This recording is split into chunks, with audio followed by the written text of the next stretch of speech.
Kalau itu datangnya dari Allah dan Rasulnya, dari kitab Al-Quran, dari para pemimpin, para ulama, sahabat, tabi'in, udah sami'na wa ata'na. Asalkan sumbernya jelas, sumbernya kuat, kita ambil. Sami'na wa ata'na.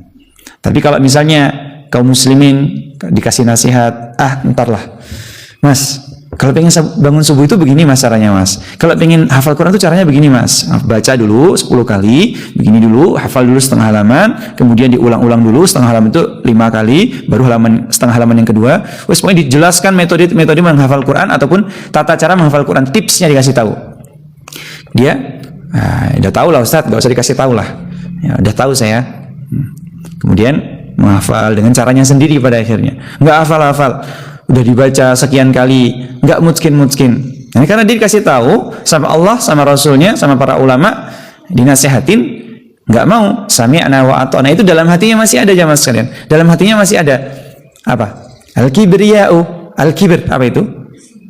Makanya ad-dinun nasihah, agama yang menjadi nasihat kita ini, kalau kita masih ada rasa sombong dalam hatinya, sulit untuk menerima nasihat jamaah sekalian kita.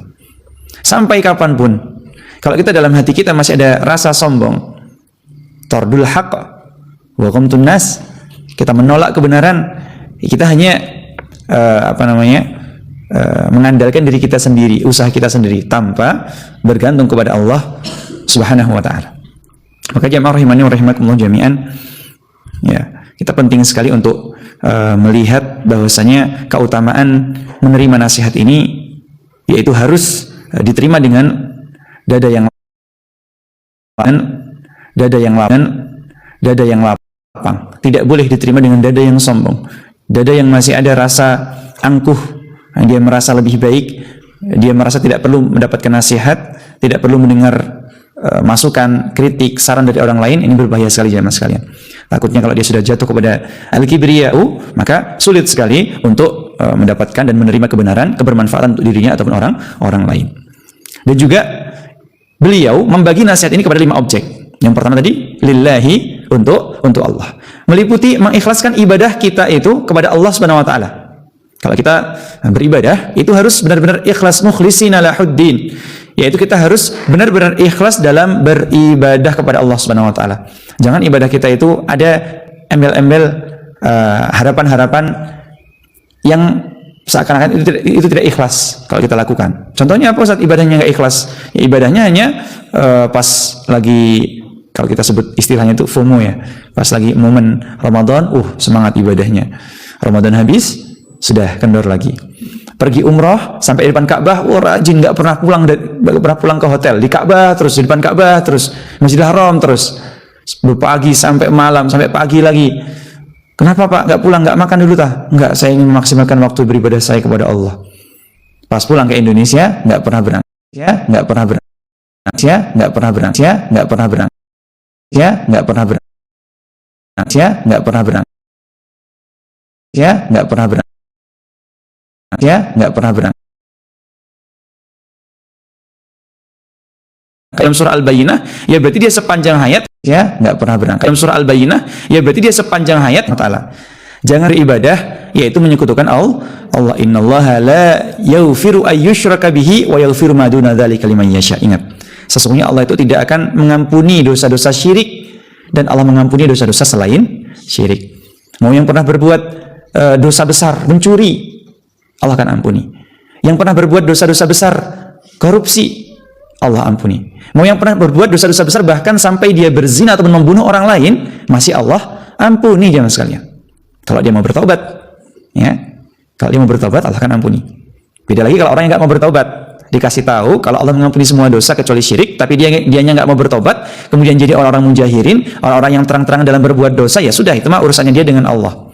Padahal Nabi bersabda, kullu ummati mu'afa, setiap umatku itu akan dimaafkan sama Allah. Maksudnya orang-orang yang berbuat dosa yang tidak sampai berbuat syirik, dosanya itu tidak sampai kepada kesyirikan. Illal mujahirin, kecuali satu yang nggak akan diampuni, orang-orang yang terang-terangan dalam berbuat dosa. Orang-orang yang terang-terangan inilah yang nggak akan diampuni. Kenapa Ustaz? Kenapa kok orang-orang yang terang-terangan yang nggak diampuni sama Allah? Kenapa Rasulullah bilangnya pas orang-orang yang nggak terang-terangan nggak diampuni? Kenapa? Karena orang-orang yang terang-terangan berbuat dosa ini, mereka itu tidak mau bertaubat kepada Allah. Kalau mereka mau bertobat, ya diampuni. Kalau mereka mau bertobat, kalau mereka nggak mau bertobat, mereka nggak akan diampuni. Karena Allah sudah tutup aibnya, malah dibuka lebar-lebar sama orang tersebut. Ini adalah yang kedua. Yang ketiga, mencintai Allah dan taat kepadanya. Tidak boleh meragukan syariat-syariatnya. Tidak boleh saya tak beriman kepada Al-Quran surat ini sajalah, kalau yang ini saya tidak beriman. Tu'minuna bi ba'dil kitabi wa yakfuruna bi ba'd. Yaitu mereka itu beriman kepada sebagian kitab Al-Quran, tapi kufur terhadap perkara-perkara yang lain. Jadi dipilih-pilih jamaah sekalian. Yang ringan-ringan ini saya tak ikutlah. Waduh, yang keras-keras ini saya nggak mau ikut. Ini terlalu berat buat saya. Jadi cuma ngikutin hawa nafsunya aja jamaah. Nah, ini jangan sampai diri kita termasuk daripada orang-orang tersebut. Sedangkan kalau kita, ya ini ya nggak tahu ya apakah kita termasuk atau tidak. Nanti boleh dikoreksi diri kita pribadi, introspeksi diri dulu, muhasabah diri dulu. Apakah ketika kita baru tahu ada ayat yang mengatakan kemudian loh, kok saya baru dengar ayat ini? Ternyata kalau kita itu punya hutang, kita harus tulis hutangnya tersebut. Ya ayyuhalladzina amanu idza tadayantum bidainin faktubu falyaktub bainakum bil adli. Kalau bisa yang nulis itu orang yang adil. Bahkan disebutkan ayat paling panjang dalam Al-Quran, satu ayat satu halaman, ayat tentang hutang. Masya Allah. Lah ini saya baru tahu Ustaz, kalau hutang itu suruh nyatat. Saya hanya ingat-ingat aja sih selama ini. Ya udah, kalau kita sudah tahu dan baru tahu, sami'na wa ata'na. Pokoknya datangnya dari Allah dan Rasulnya, sami'na wa ata'na. Selama itu dalilnya sahih, jangan sampai dalil yang keliru. Ya, jangan sampai dalil yang maudhu' ataupun yang palsu ataupun yang lemah. Kalau bisa yang kuat, yang sahih, yang mutawatir, kita ambil semuanya. Yang penting ketika agama, nasihat itu datang, kita mengatakan sami'na wa ata'na. Kami dengar dan kami taat. Jangan keliru jamaah sekalian, jangan sami'na wa asaina. Apa itu artinya? Sami'na wa asaina apa? Kami dengar dan kami akan mengingkari. Hati-hati, jangan keliru. Sampaikan sami'na wa ata'na, jangan katakan sami'na wa asaina. Seperti yang dikatakan oleh orang-orang yang kafir, yang mereka itu mengatakan sami'na wa asaina. Kami dengar dan kami bermaksiat. Berani-beraninya mereka mengatakan seperti itu di hadapan Allah dan Rasulnya. Ya, ini adalah yang keempat, tidak meragukan syariatnya. Dzalikal kitabul la raiba fih. Kitab suci Al-Quran yang tidak ada keraguan yang ada di dalamnya. Dan yang kelima, terkait nasihat kepada Allah, ridho dengan ketetapannya. Harus ridho dengan takdir-takdir Allah. Harus ridho dengan ketentuan-ketentuan Allah yang sudah terjadi. Loh, maksudnya gimana Ustaz? Dengan takdir-takdir Allah disebutkan dalam rukun iman yang keenam, al-imanu bil qadri wa qada'ihi. Beriman kepada qada dan qadarnya Allah. Qada dan qadarnya Allah itu apa? Ketentuan takdir Allah yang Allah tetapkan buat kita masing-masing. Ketika manusia itu diciptakan, bahkan sebelum dia diciptakan di muka bumi, dia dia dalam perutnya ibunya ditiupkan ruh, jiwa, beserta dengan rizki-rizkinya dituliskan, dengan kenikmatan-kenikmatan yang akan dia dapat dituliskan, beserta juga dengan musibah-musibah yang akan dia terima, keburukan yang akan dia terima, dituliskan semuanya, dicatat semuanya. Hidupnya dia di sini, berkembangnya di sini, susahnya di sini, meninggalnya di sini, lahirnya di sini, dapat rezekinya di sini, bangkrutnya di situ, dituliskan semuanya sama Allah. Itu namanya takdir Allah, qada dan qadarnya Allah. Kemudian pada akhirnya, ya, ketika dia beriman kepada qada dan qadarnya Allah, pas dia lahir dan dia mendapatkan musibah, dia bersabar. Kemudian ketika mendapatkan nikmat, dia bersyukur. Dia merasa bahwasanya ini semua adalah pemberian Allah dan bukan karena dirinya sendiri. Alhamdulillah saya begini, ini karena taufik dari Allah. Jangan sampai lupa. Kalau kalimat yang diajarkan kepada kami, kalau ada orang yang muji kita, wah Masya Allah Bapak, Masya Allah, gimana Pak caranya Mbak biar bisa ngajak anak itu berangkat sholat subuh ke masjid? Misal, Masya Allah Ibu, gimana ya Ibu ngajarin anak-anak kita yang perempuan itu biar kita bisa kasih contoh untuk menutup aurat dari kecil pakai jilbab. Itu gimana caranya? Masya Allah, tabarakallah. Nah, kita menjawabnya bagaimana? Kita menjawabnya, laulallah summa juhdi. Kalau bukan karena Allah, karena taufik dari Allah, kemudian dari usaha kami, itu nggak akan terjadi. Jadi ini semua karena Allah dulu, karena taufik dari Allah dulu. Mas, Masya Allah Mas, gimana caranya biar bisa bangun subuh, biar bisa sholat malam, biar bisa nggak masbuk, biar bisa, pokoknya segala sesuatu yang disebutkan tentang keistimewaan kita. Kita sebutkan, laulallah, ini kalau bukan karena taufik dari Allah, summa ana, kemudian setelah itu usaha saya, ya maka tidak akan terjadi. Jadi semuanya itu yang menentukan, yang membuat kita berhasil adalah taufik dari Allah. Famiftahut taufiq, katanya Syekh Imam Ibnul Qayyim, beliau mengatakan, ya, doa wal iftiqar ilallah. Caranya biar dapat taufik dari Allah adalah ad-du'a wal iftiqar ilaih, yaitu berdoa selalu kepada Allah dan merasa fakir, ana fakir ilallah. Saya ini nggak punya apa-apa. Saya ini butuh sekali sama Allah. Benar-benar nggak punya apa-apa, nggak bisa apa-apa selain dibantu sama Allah. Saya ini nggak bakalan bisa ngapa-ngapain. Meskipun itu datangnya dari tenaga kita, toh kita bisa bangun karena kita kuat menahan hawa nafsu. Tapi kan itu yang membuat kita mampu kan Allah, jemaah sekalian. Makanya beriman dengan qada dan qadarnya Allah. Kemudian yang kedua, poin yang kedua terkait nasihat kita yang disebutkan dalam hadis Nabi barusan, lillahi wali rasulihi, ya. Kemudian kalau nasihat itu untuk Rasulnya maksudnya apa, Ustaz? Baik, kita bahas. Yang pertama, ketika kita melihat ada nasihat yang dikatakan li rasulihi, untuk Rasulnya, maknanya adalah harus yang pertama membenarkan risalah-risalah yang dibawa oleh beliau. Jadilah orang yang membenarkan risalah-risalah yang dibawa oleh Nabi Muhammad SAW. Ya, kalau kita hidupnya di zaman Nabi Muhammad, kita benarkan risalahnya Nabi Muhammad. Kalau hidupnya di zamannya Nabi Isa, ya benarkan risalahnya Nabi Isa. Kalau hidupnya di zamannya Nabi Musa, benarkan risalahnya Nabi Musa sesuai dengan zamannya masing-masing. Maka dibenarkan. Seperti itu. Yang kedua, mengikuti sunnahnya ataupun kehidupan sehari-harinya. Mengikuti sunnah-sunnah beliau melakukan apa-apa ketika beribadah, kita contoh, kita tiru. Melakukan amal salih maupun ibadah yang wajib ataupun yang sunnah, kita ikuti semuanya. Kita ikuti, kita imani sholatnya seperti apa, sholatnya Nabi seperti apa, sedekahnya Nabi seperti apa, nolong orangnya Nabi seperti apa. Kemudian kalau ngasih wejangan seperti apa, disampaikan, diikuti. Kemudian yang ketiga, mencintai beliau lebih daripada dirinya sendiri. La yu'minu ahadukum hatta akuna ahabba ilaihi min walidihi wa waladihi wan nasi ajma'in. Tidaklah beriman kamu sekalian sampai aku itu menjadi ahabba ilaihi, yang lebih dicintai daripada dirinya sendiri, awalidihi atau orang tuanya, wa waladihi dan anak-anaknya, wan nasi ajma'in dan orang-orang manusia semuanya. Jadi nggak akan beriman kita sampai kita mencintai Rasulullah lebih daripada diri kita sendiri ataupun orang tua kita ataupun anak-anak kita ataupun manusia semuanya. Makanya jadikan rasa cinta kita kepada Rasulullah SAW itu lebih daripada apapun. Tentunya nomor 2 ya, setelah cinta kepada Allah. Kemudian yang terakhir, yang keempat, wali rasulihi maksudnya adalah kita harus membela sunnah dari penyimpangannya. Ingat, man ahdasa fi amrina hadza ma laysa minhu fahuwa raddun. Segala sesuatu yang menyimpang dari sunnah-sunnah Nabi, maka semuanya akan tertolak. Karena itu adalah syarat syah diterimanya amal ibadah kita. Yang pertama al-ikhlas, yang kedua al-mutaba'ah, yaitu mengikuti sunnah Rasulullah SAW. Kemudian yang selanjutnya, poin selanjutnya, wali kitabihi, dan nasihat ini untuk Alkitab, untuk Al-Quran. Maksudnya apa, Ustaz? Maksudnya adalah yang pertama, kalau kita membaca Al-Quran, yang pertama harus membaca dengan bacaan yang benar. Bahasanya dalam surah Al-Muzammil itu warattilil Qur'ana tartila, dan bacalah Al-Quran itu dengan bacaan yang tartil. Tartil itu seperti apa jemaah sekalian? Tartil itu seperti yang kita baca tadi. A'udzu billahi minasy syaithanir rajim. Bismillahirrahmanirrahim. Alif lam mim. Itu adalah bacaan tartil. Tidak terburu-buru, tidak tergesa-gesa, tidak kemerungsung. Ya, A'udzu billahi minasyaitonir rajim. Bismillahirrahmanirrahim. Alhamdulillah. Ini tajwidnya mana? Makhrajnya tidak terlihat. Bacaannya kurang jelas. Maka kalau bisa warattilil Qur'ana tartila.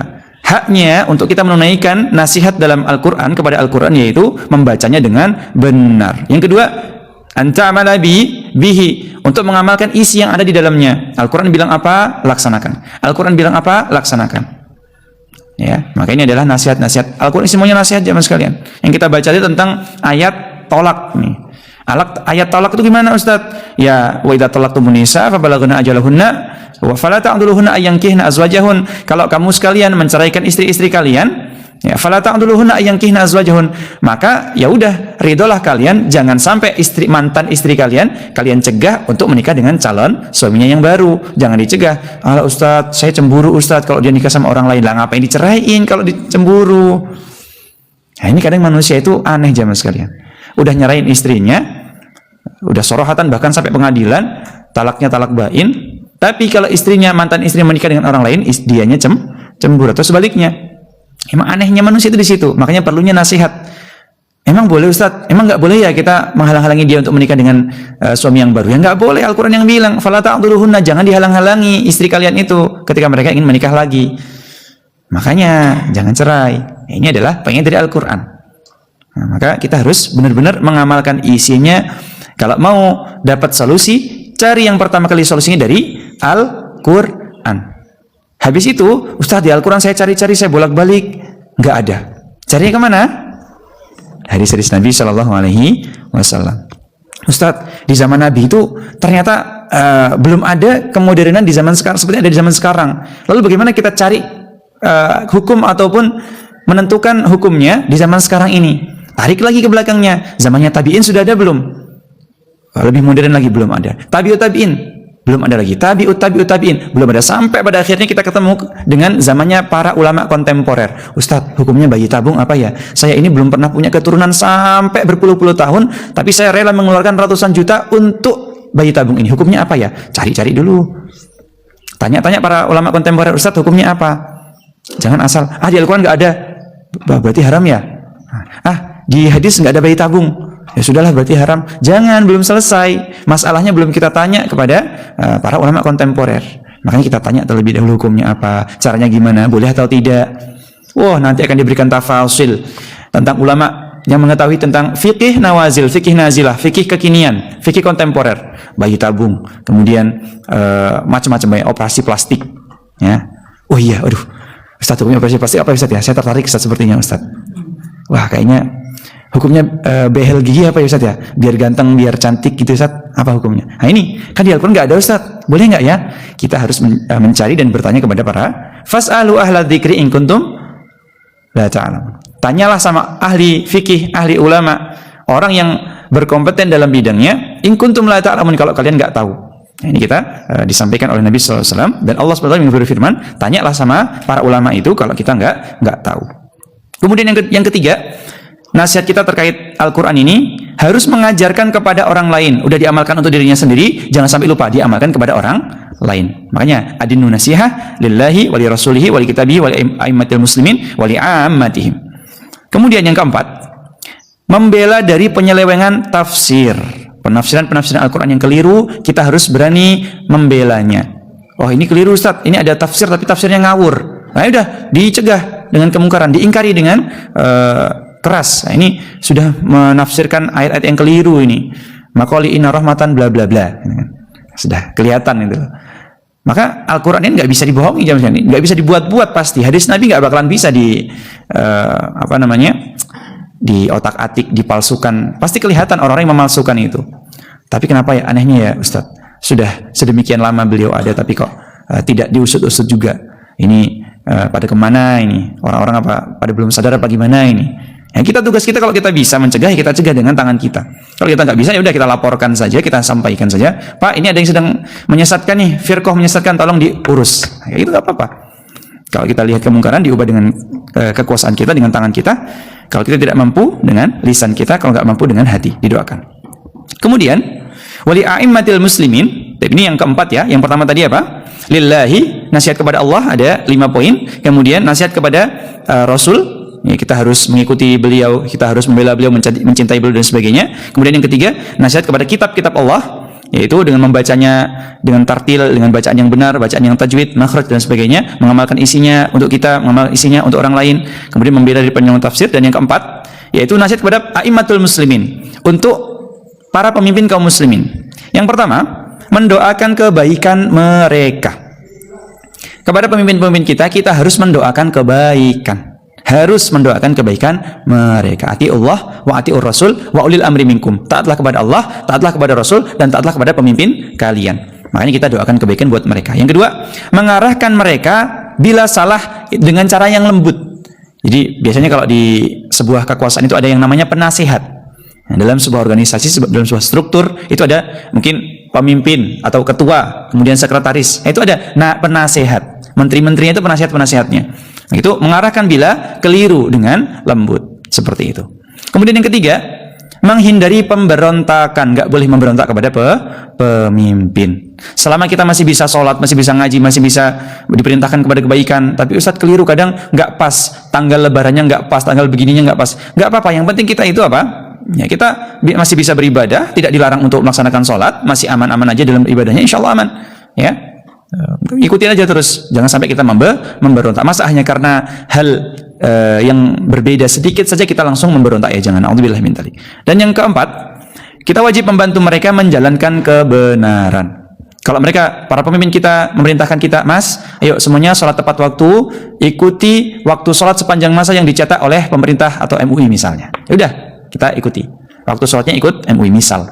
Dan kita juga harus amalkan dan kita bantu untuk menerapkan hal tersebut di kalangan para masyarakat. Adzannya jangan kecepatan, adzannya jangan kemunduran juga. Ya, pas dengan yang diajarkan ataupun disampaikan kepada kita. Ini adalah 4 nasihat kepada para pemimpin kaum muslimin. Dan yang kelima, yang terakhir, wali ammatihim, kepada kaumnya, bagi kepada kita ini. Apa yang pertama? Yang pertama adalah kita hendaknya menyukai, mencintai kebaikan bagi mereka seperti untuk diri sendiri. Kita harus saling membantu, saling mencintai teman-teman kita, sesama manusia, saling tolong-menolong, gotong royong. Kemudian ini jangan sampai saling bermusuh-musuhan, jangan sampai saling berselisih, jangan sampai saling bertikai, jangan. Kalau ada yang berselisih, udah minta maaf segera. Kalau ada yang bertengkar, segera berdamai. Nah, ini diperintahkan untuk kita sebagai kaumnya. Kemudian yang kedua, harus saling membantu saat butuh. Ya, kalau ada teman kita, tetangga kita butuh, keluarga kita butuh bantuan, kita membantunya harus. Ya, nah, jangan sampai kita biarkan, bahkan jadilah orang-orang yang kalau bisa itu mengedepankan orang lain daripada dirinya sendiri. Kemudian yang ketiga, menutup aibnya, menutup aib saudara-saudara kita, teman-teman kita, keluarga kita, wajib menutup aibnya. Man satara musliman satarahullahu fid dunya wal akhirah. Barang siapa dia itu menutupi aib saudara muslimnya, maka Allah akan menutup aibnya di dunia dan di akhirat. Man satara musliman satarahullahu fid dunya wal akhirah. Maka Allah akan menutup aibnya di dunia ataupun di akhiratnya. Yang keempat, sebagai kaum, sebagai umat, mengingatkan dengan cara yang baik. Kalau ada temannya yang keliru, kalau ada temannya yang qadarullah khilaf, kita ingatkan dengan cara-cara yang baik. Jangan sampai dengan cara-cara yang keras, dengan cara-cara yang kasar dan menyakiti. Kemudian yang terakhir, poin yang terakhir, menahan diri dari menyakiti, menzalimi. Ya, kita menahan diri kita dari perbuatan zalim, menzalimi orang lain, menyakiti orang lain, ya, merendahkan orang lain, menghina orang lain. Ini kita harus menjaga diri kita. Sabar, tahan hawa nafsunya. Jangan sampai, Ustadz, kalau saya lihat orang yang kayak gitu, yang suka bikin-bikin ayat-ayat Allah, yang suka bikin-bikin hadis-hadis Nabi itu, rasanya pingin, nah, tahan. Laporkan saja sama pihak yang berwajib, insya Allah sudah cukup. Kalau kita bisa ya kita sebagai penguasa, ya alhamdulillah kita bisa menggusurnya, alhamdulillah. Tapi kalau nggak bisa, ya sudah, laporkan saja, insya Allah nanti akan diurus seperti itu.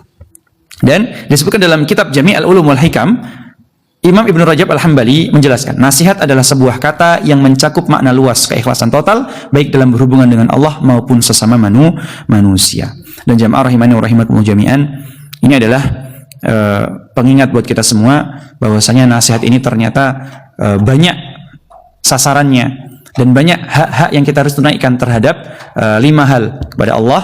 Seperti apa kita harus melakukannya, kemudian kepada Rasulnya, kepada Nabi kita, seperti apa kita harus mengikutinya, kemudian kepada kitab Al-Quran, kepada Al-Quran ini kita harus seperti apa dengan mengamalkan yang diajarkan oleh Nabi Muhammad SAW. Yang keempat, kepada pemimpin-pemimpin kita, seperti apa kita berlaku, seperti apa kita bersikap kepada pemimpin-pemimpin kita, kemudian kepada umatnya, bagaimana dengan kaum muslimin secara keseluruhan, seperti apa kita harus bersosialisasi dan saling menjaga hubungannya.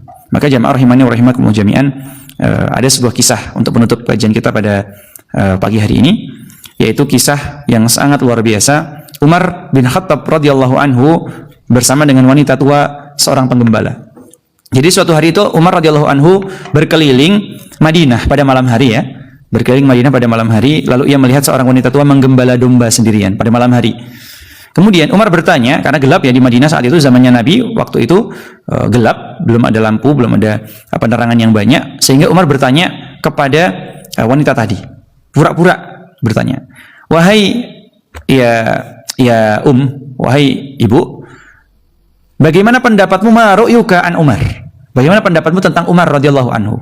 Tentang Umar bin Khattab, khalifah yang sekarang sedang menjabat ini. Wanita itu menjawab tanpa tahu bahwa yang bertanya adalah Umar, karena gelap ya sekalian ya, gelap malam hari nggak kelihatan. Kemudian beliau berkata, semoga Allah memperbaikinya. Banyak orang mengeluh, namun aku menasihatinya agar takut kepada Allah dan berlaku adil, karena masih banyak orang-orang yang belum mendapatkan hak hidupnya.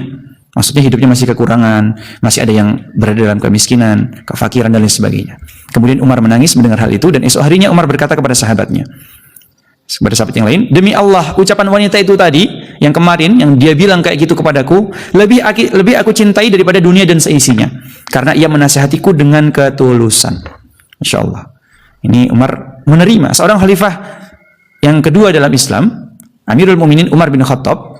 Beliau kalau dikritik, kalau dikasih nasihat, beliau terima jemaah. Bukan karena beliau sebagai atasan, sebagai pemimpin umat ini beliau, kamu siapa, hanya rakyat kecil, saya nggak terima nasihat dari kamu, saya terima dari menteri-menteri saya saja. Ini jangan. Makanya aspirasi dari rakyat memang tidak semuanya diterima. Tapi alangkah baiknya untuk kita dengar semuanya. Untuk kita dengar, kita hargai, dan kita jadikan sebagai bahan introspeksi diri. Umar aja nggak merasa dirinya lebih baik daripada siapapun, meskipun dia sebagai khalifah yang kedua saat itu. Wallahu ta'ala alam. Alhamdulillahirabbil alamin.